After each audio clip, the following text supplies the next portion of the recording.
Kasus ijazah Jokowi memasuki babak baru dengan ditetapkannya beberapa tersangka. Salah satunya adalah Roy Suryo. Dan untuk membahas ini kami sudah terhubung dengan pakar telematika Roy Suryo dan Firmanto Laksana, kuasa hukum Jokowi.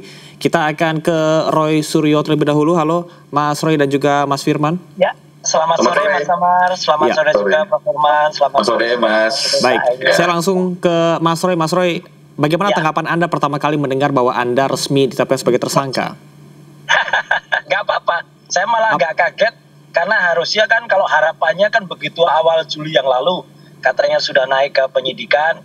Kan waktu itu kan sudah tuh para termul-termul Bogor Nusantara tuh katanya kan sudah pada syukuran. Gak apa-apa, kita tunggu aja. Dan yang saya dengar keras banget mau dilakukan tuh sebenarnya kan minggu yang lalu, sebelum saya berangkat ke Sydney, ke Australia. Ya, itu kuatannya mau dikejar Interpol. Alhamdulillah ya di Sydney saya malah bawa bukti-bukti baru. Banyak banget tuh. Bukti bahwa Gibran, yaitu anaknya itu ternyata tidak lulus SMA. Nah dari situ saya sih senyum aja. Sekarang mari kita tunggu saja tahapan selanjutnya. Tapi sekali lagi saya ingin kemudian memberikan saran kepada Kapolda Metro Jaya, Pak Irjen Asep ya. Tolong koreksi itu anak buahnya ya, kalau melakukan penyidikan atau analisis dengan baik. Tidak pernah adanya yang namanya editing dokumen elektronik ya. Jadi kalau saja itu dokumen berarti ini para penyidik telah membuat kesimpulan yang salah. Tidak ada dokumen elektronik yang saya edit atau direkayasa untuk kemudian menjadi palsu. Baik. Sehingga dengan demikian seharusnya pasal 32 dan 35 yang ini pasal selundupan yang mau digunakan untuk menahan kami semua itu, Mas Amar, karena ancaman hukumannya sudah 5 tahun, itu harusnya gugur. Tapi ya kita lihat saja nanti. Baik, Mas Roy, saya akan ke Mas Firman. Mas Firman, dengan penetapan tersangka ini apakah Anda merasa ini sebuah keadilan dan juga kemajuan untuk proses penegakan hukum?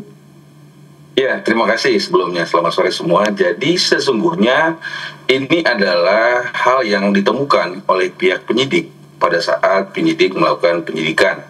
Dan tentu semua sudah di-exercise secara akuntabel, secara transparan, secara profesional. Persis seperti yang disampaikan tadi oleh Bapak Kapolda, bahwa ini seluruh rangkaian sudah dilakukan. Lebih dari 117 barang bukti, 700 barang bukti, 117 saksi, kemudian ahli ya, sekitar lebih dari 22 saksi ahli, sudah melakukan eksaminasi secara komprehensif. Jadi saya menilai ini sudah dengan sangat hati-hati ya, karena tentu ini menjadi pandangan publik di sini, sehingga hari ini ditemukanlah tersangkanya seperti itu. Setelah sebelumnya ditemukan tindak pidananya, hari ini di Jumat lalu ditemukan tersangkanya. Dan saya pikir ya semua orang harus menghargai apa yang sedang dilakukan oleh pihak penyidik ya, dan oleh karena itu inilah suatu kesempatan buat kita untuk nanti seperti yang disampaikan oleh Bapak juga, bahwa beliau akan memperlihatkan di persidangan jika disetujui oleh hakim, dipersilakan. Karena tentu semua sudah jelas kalau menurut kami, karena pihak UGM pun tegas gitu ya, menyampaikan semua. Dan saya pikir teman-teman yang tersangka pun sebenarnya sudah mengetahui. Oleh karena itu teman-teman nampaknya sudah juga siap, dan saya pikir ini fair untuk kita sama-sama melihat dengan terbuka dan dengan transparan gitu ya. Dan memang ya silakan kalau nanti memang ada buktinya di persidangan, saya pikir ya inilah adalah forumnya. Saya rasa seperti itu. Baik, saya akan ke Mas Roy. Mas Roy, artinya tadi disampaikan Anda harus berhati-hati, dan kalau Anda punya sesuatu yang bisa disangkal, bisa dibuktikan, karena sebelumnya Anda menyebut bahwa ini soal ilmiah bukan kriminalisasi. Bisa Anda jelaskan? Gini, memang ini harusnya ilmiah. Apa yang kami lakukan itu ilmiah. Mana ya katanya dari pakar-pakar abal-abal yang digunakan oleh kepolisian itu, tunjukkan buktinya semuanya secara terbuka, jangan hanya tertutup kemudian memberikan kesaksiannya hanya di depan penyidik ya. Masyarakat sudah tahu, dan masyarakat yang sudah membaca buku Jokowi Slide Paper kami yang kami tulis secara bertiga, dan kemudian buku sudah tersebar secara internasional, itu pun mereka mengatakan bahwa itu adalah hal yang ilmiah, bahkan mereka menunggu kalau ada nantinya hal ilmiah yang terjadi. Dan ini kan yang nggak fair ya. Jadi alat bukti ilmiah dari kami dilawan dengan kriminalisasi, langsung dilawan dengan pasal ya. Memang betul kami itu tegar Pak Firman untuk ke pengadilan ya, tapi jangan sampai pengadilannya itu belum sudah dilakukan pasal-pasal selundupan. Contohnya pasal 32 dan 35 ITE itu nggak ada, dan ini bukti bahwa ketidakdewasaan seorang Jokowi ya. Kalau Pak Yusuf kalah dulu, dalam kasus Sylvester Matutina, dia juga pasti, beliau juga pasti dimasukin atau disaranin untuk masukkan pasal-pasal lain. Tapi enggak, Pak Yusuf Kalla hanya masukkan pasal 310 dan 311 waktu itu untuk Sylvester, ya. Dan artinya tidak ada pasal, padahal kalau lihat bukti rekamannya itu juga ada bukti elektroniknya. Dan lucunya juga sampai dengan detik ini, kalau saya dikatakan sudah PSK ya, PSK itu kan masih belum terdakwa, masih belum juga terpidana. Nah yang jelas terpidana kayak Sylvester saja itu menghina hukum Indonesia 6 tahun inkrah sampai sekarang masih lari-lari menghina hukum. Ya ini satu contoh saja bahwa hukum di Indonesia harus ditegakkan adil. Kalau memang ada yang orang yang sudah terpidana, kejar dulu, jangan kemudian mencari-cari, apalagi kemudian memaksa-maksa. Oh sudah tersangka, itu harus masuk. Nah kita lihat yang mengharuskan masuk pasal-pasal didudukkan itu, Mas Samar. Baik, Bung Firman, ada tanggapan terkait dengan apa yang nanti akan dilakukan dalam persidangan? Ya tentu kita cermati semua. Tentu ini adalah kita uji semua di dalam persidangan, kan begitu ya. Dan saya menghimbau seperti yang disampaikan oleh Pak Kapolda untuk seluruh masyarakat berhati-hati dalam menggunakan media sosialnya, seperti itu. Karena tentu ada dampak jika memang ada yang disampaikannya tidak terbukti, seperti itu. Dan ada keunikan, ada 2 klaster, ada 5 tersangka dan 3 tersangka, di mana ada pembeda, yaitu tadi seperti yang disampaikan pasal 35 dan 32.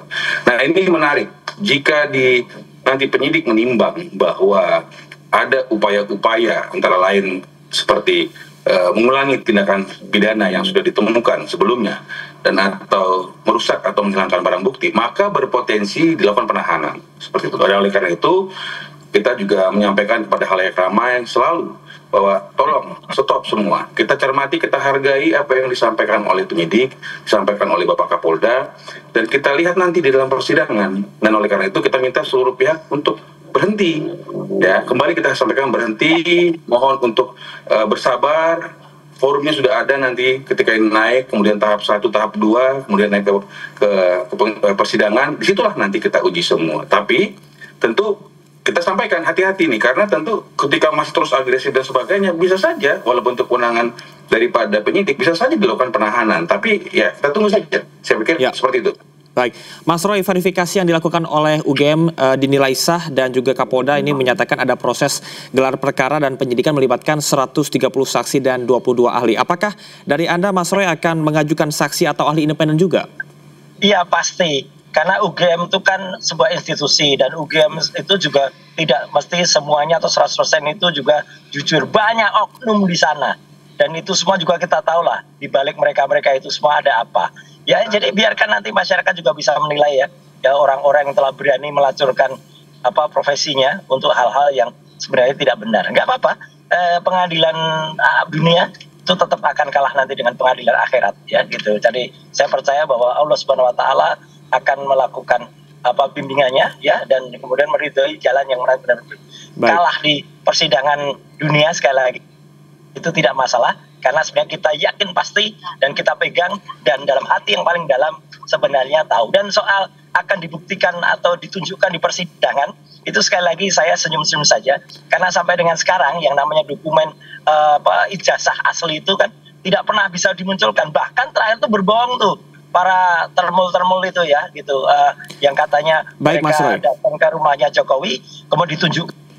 Gimana bisa ditunjukkan ijazahnya masih disita ditunjukkan. Dan terakhir di salah satu TV itu salah seorang dari mereka termul itu ya, itu kemudian mengatakan yang Damanik itu, oh ditunjukkan, dikejar, tunjukkan benar, ya scan-nya saja. Alah, itu kan kalau hanya scan-nya saja kan nggak benar. Jadi nggak apa-apa lah, biarin aja, masyarakat menilai kok. Itu. Dan juga sekali lagi untuk Pak Kapolda, tolong benar-benar juga diverifikasi itu anak buahnya, jangan membuat kesimpulan yang salah. Masa kami mengedit dokumen elektronik, sama sekali nggak ada. Baik, Mas Roy, terima kasih, dan juga Mas Firman, terima kasih banyak atas informasi dan waktunya hari ini. Kita akan nantikan bersama. Kita berharap bahwasanya proses hukum bisa berjalan dengan secara terang benderang dan juga berjalan dengan lancar. Terima kasih. Selamat beraktivitas kembali.